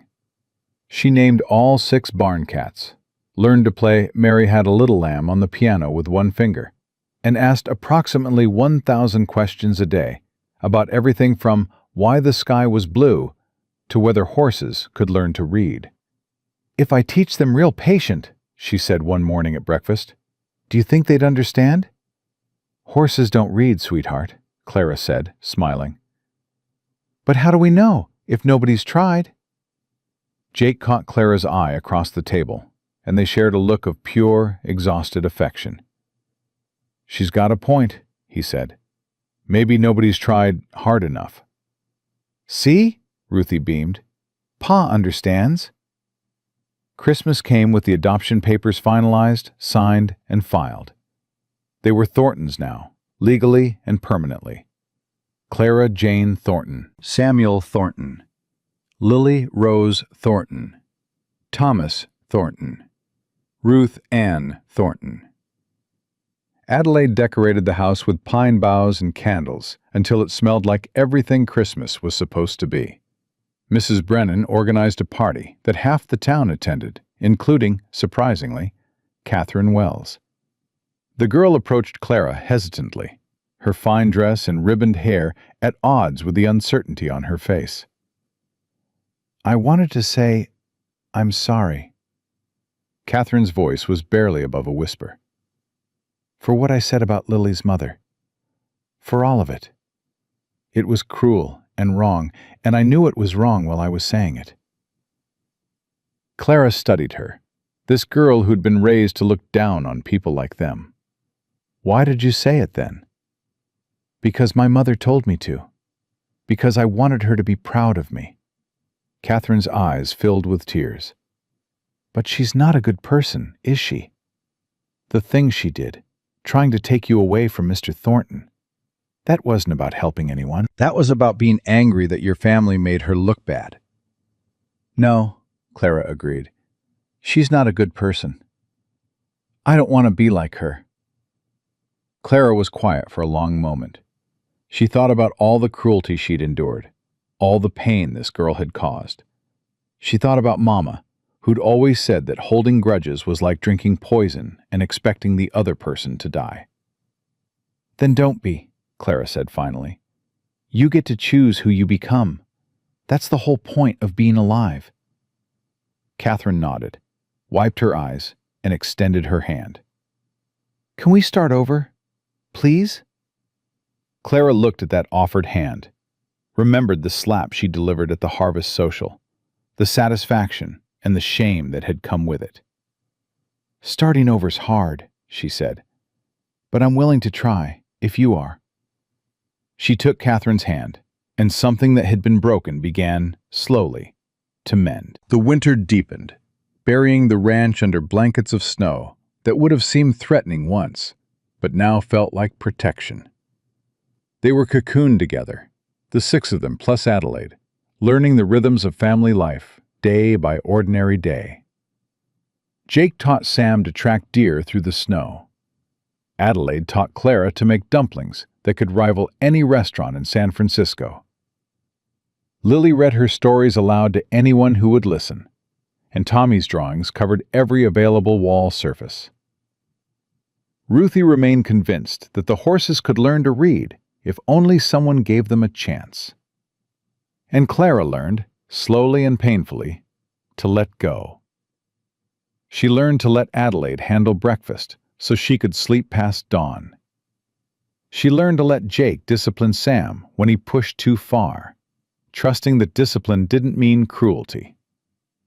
She learned to let Lily comfort Tommy when the nightmares came, because Clara didn't have to be the only one who provided comfort anymore. "You're doing well," Adelaide told her one evening, finding Clara alone on the porch, watching the stars emerge. "Learning to be a child again.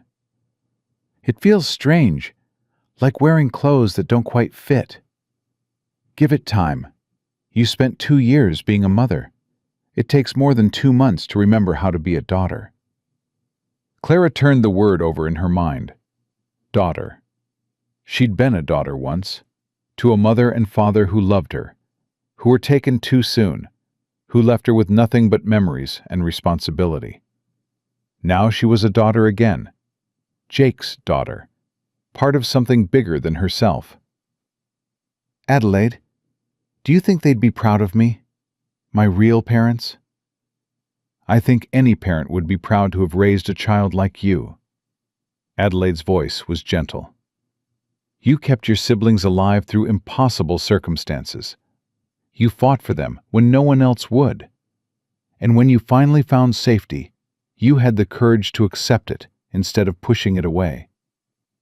It doesn't feel like courage. It feels like giving up. Sometimes surrender is the bravest thing a person can do. Spring arrived with the explosive force that Montana was famous for, melting snow and blooming wildflowers and filling the ranch with new life. Calving season kept Jake and Sam busy from dawn to dusk, and Clara found herself helping more than she'd expected, learning the rhythms of ranch work that would be her life now. One morning in late April, a cow named Bessie went into difficult labor. Clara stood at the animal's head, murmuring reassurances, while Jake worked to help the calf arrive safely. Push, girl. Come on, you can do this. The calf came in a rush of blood and fluid, tiny and perfect and struggling to breathe. Jake cleared its nose and mouth, rubbed it vigorously with clean straw, and within minutes the newborn was attempting its first wobbly steps. She did it, Clara breathed. They both did. Jake sat back on his heels, exhaustion and satisfaction written across his face. New life. Never gets old, watching it happen. Clara looked at the calf, at its mother already nuzzling it with fierce maternal love.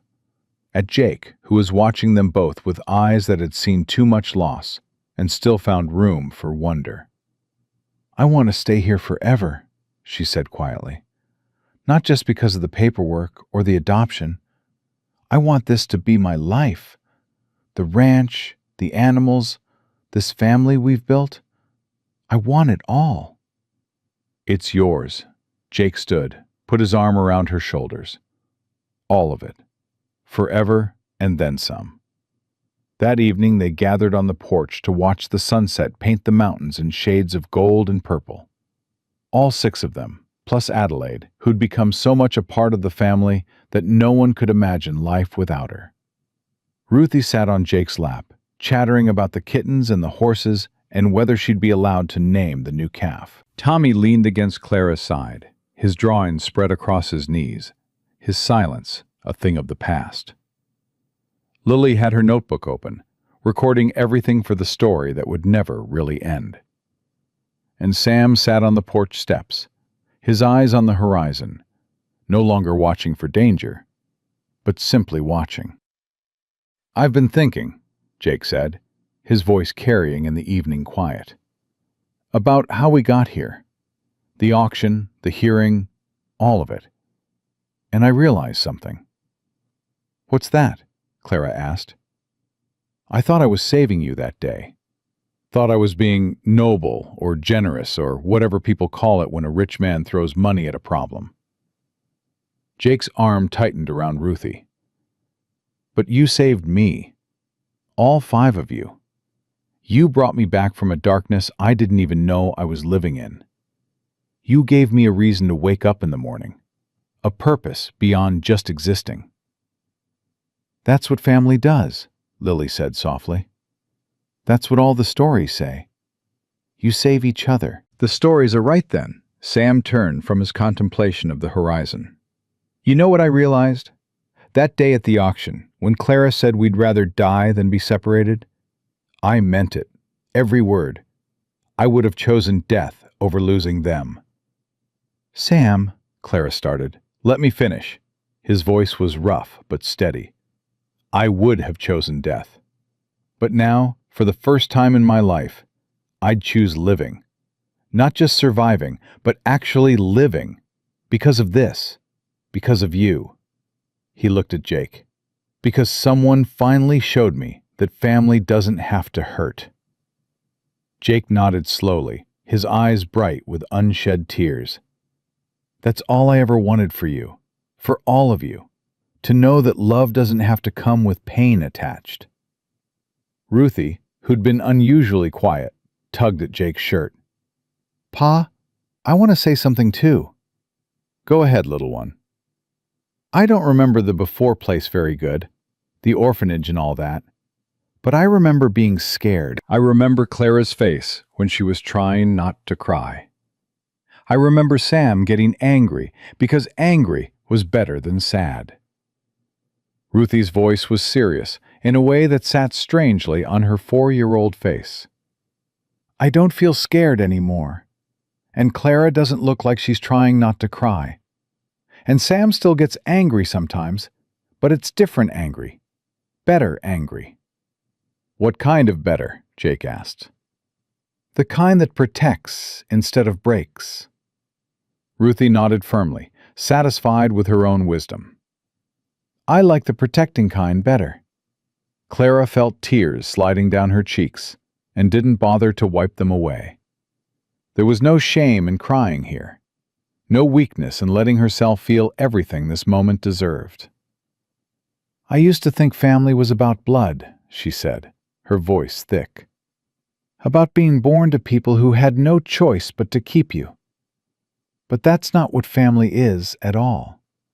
Family is this: choosing each other every single day. Fighting for each other when the world tries to tear you apart. Building something together that's stronger than any of you could be alone." Tommy spoke, his voice stronger than it had been, more certain. "Family is Pa staying by our door every night until we stopped being scared. Family is Adelaide making dumplings even when she's tired, because she knows we love them. Family is Sam teaching me to ride even though I was afraid. Family is Lily writing our story so we never forget where we came from." He looked at Ruthie, a smile tugging at his lips. "Family is Ruthie being so happy that she makes the rest of us happy too." "That's my job," Ruthie announced. "Being happy is hard work, you know." Everyone laughed, and the sound filled the evening air like music, like prayer, like everything Clara had stopped believing in and found again in the most unexpected place. Jake cleared his throat. "I want to tell you something. Something I should have said a long time ago, but couldn't find the words for." He looked at each of them in turn, his gray eyes holding theirs, making sure they understood. "When I lost Margaret, when I lost our baby, I thought my life was over. I thought I'd never feel anything again except this hollow emptiness that ate at me every single day. I built walls around myself, convinced that isolation was the same as safety, that being alone was better than risking more pain." He paused, his voice roughening. "Then I went to that auction. I wasn't looking for anything except supplies. I wasn't planning to come home with 5 children who would turn my entire world upside down. But I heard Clara's voice, heard her say that nobody wanted them, and something inside me broke wide open." Jake pulled Ruthie closer, reached out with his other hand to touch Clara's shoulder. "You didn't just fill my empty house. You filled the emptiness inside me. You gave me back something I thought was gone forever. Purpose, hope, love that I thought I'd buried with my wife and child." "Pa," Sam's voice cracked on the word, "you don't have to—" "Yes, I do. I need you to know this." Jake's voice was fierce now. "I need you to know that you are not charity. You are not a project or a responsibility or a burden I took on out of guilt. You are my children, mine, and I love you more than I have ever loved anything in my entire life." The silence that followed was sacred, filled with everything words couldn't capture. Then, Ruthie, being Ruthie, broke it with perfect 4-year-old wisdom. "I love you too, Pa. And I love Clara and Sam and Lily and Tommy and Adelaide and all the horses and the cats and the new baby cow and—" "We get it, sweetheart," Clara laughed through her tears. "You love everything." "Well, I do." Ruthie's voice was indignant. "Is that wrong?" "No, baby." Jake pressed a kiss to the top of her head. "That's exactly right." They sat together as darkness fell, the stars emerging one by one to witness this family that had been built from brokenness, forged through fire, and sealed with a love that no court document could capture. Clara thought about the auction platform, about the fear and desperation that had driven her to defy everyone who wanted to tear them apart. She thought about the journey from that moment to this one, all the pain and uncertainty and small miracles that had led them here. And she thought about Mama, who'd made her promise to find someone good, who'd believed, even in her dying moments, that such people existed. "Mama," Clara whispered, too quiet for anyone else to hear. "I found them. I found the good people. I found home." Above her, a shooting star streaked across the Montana sky, there and gone in a heartbeat. A reminder that some things were eternal, even when they seemed fleeting. 1 year later, on the anniversary of the day Jake Thornton had walked into an auction and walked out with 5 children, the family gathered for a photograph. They stood on the porch of the ranch house, dressed in their Sunday best, trying not to squint into the afternoon sun. The photographer, a man from Helena, who'd heard about the Thornton Five and wanted to capture their story, fussed with his equipment while they waited. "Everyone smile," he called. "Think about something that makes you happy." Clara didn't have to think. She looked at Sam, standing tall and strong at 14, the anger in him transformed into protectiveness. At Lily, who'd won the school writing competition and was already talking about becoming a real author. At Tommy, chattering easily with the photographer's assistant, his silence a distant memory. At Ruthie, now 5, and somehow even more enthusiastic about life than she'd been at 4. And at Jake, standing behind them all with his hands on Clara's shoulders, his gray eyes bright with a joy she'd once thought impossible for a man so acquainted with grief. "Ready?" the photographer asked. "Ready," Clara answered for all of them. The camera flashed. The moment was captured. And somewhere in that frozen instant was everything that mattered, everything they'd fought for, everything they'd become. Not perfect, never perfect, but real and lasting, and theirs. That night, after the celebration was over and the younger children were in bed, Clara found Jake on the porch again. Their spot, their ritual, the place where the hardest conversations and the softest moments always seemed to happen. 1 year, she said, sitting beside him. 1 year. Jake's voice was wondering.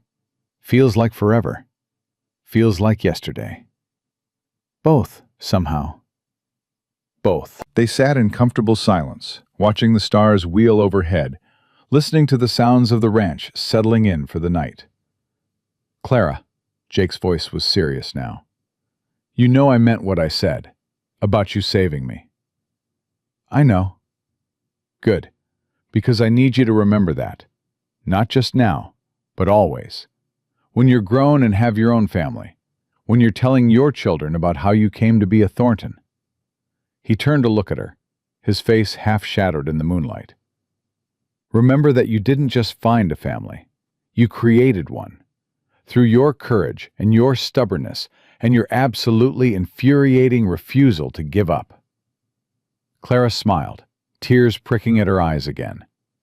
She'd learned, over this past year, that tears weren't weakness. They were proof that you could still feel, still care, still love deeply enough to be moved. "I'll remember, Pa." The word came easily now, naturally, without the hesitation of those early days. Pa. Father. The man who'd chosen her when no one else would. Good girl. Jake squeezed her shoulder once, then stood. Now get some sleep. We've got cattle to move tomorrow, and I need my best hand ready at dawn. Your best hand? Don't let it go to your head. Clara laughed, stood, and surprised them both by wrapping her arms around him in a hug. He stiffened for just a moment, then held her close, the way a father holds a daughter he thought he'd never have. "Thank you," she whispered, "for stepping forward, for choosing us, for not giving up even when it got hard." Thank you for letting me. His voice was rough. For trusting me when you had every reason not to. For teaching an old rancher that it's never too late to build something worth building. They stood like that for a long moment, father and daughter. Two people who'd found each other against all odds and built a family from the wreckage of their separate griefs. Then Clara pulled back, wiped her eyes, and grinned. "Dawn, you said?" "Dawn, don't be late." When have I ever been late? "There's a first time for everything." She laughed again and headed inside, pausing at the door to look back at him one more time. "Night, Pa." "Night, sweetheart." Clara climbed the stairs to her room, the room that had been hers for a year now, filled with books and drawings and small treasures collected from a life that finally felt like living instead of just surviving.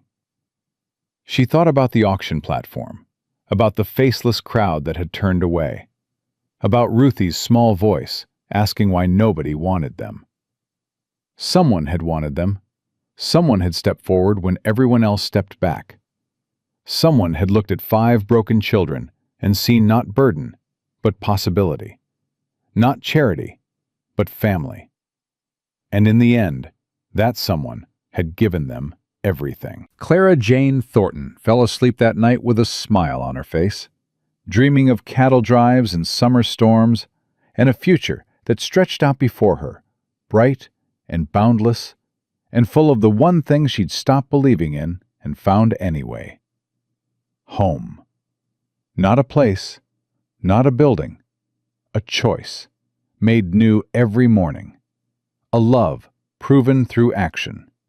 A family built from nothing but courage and stubbornness and the radical belief that everyone deserves to belong. And that was the story of how 5 unwanted children found everything they'd been looking for, in the most unexpected place, with the most unexpected person, through nothing more and nothing less than the simple, miraculous act of being chosen. Forever and then some.